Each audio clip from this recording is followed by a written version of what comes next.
pagsiselfie at pagpapa-autograph ng fans kay world number 3 pole vaulter at Olympian EJ Obiena sa kanyang meet and greet sa isang mall sa Pasay City. Kabilang ang isang pamilya na isinama ang kanilang 2-year-old na anak na idol daw si EJ at balak nilang ipatrain sa pole vaulting. Every time na may game si EJ, gagayahin niya, tatalon siya.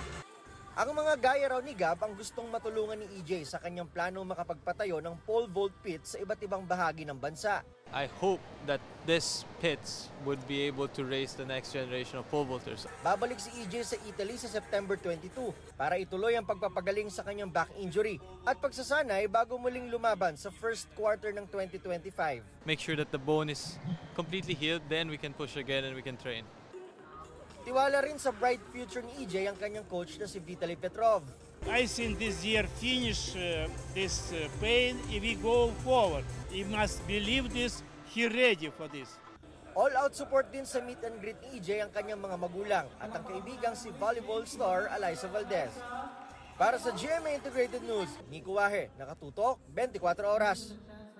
Mga kapuso, patuloy na tumutok sa mga balita, mag-subscribe sa GMA Integrated News sa YouTube.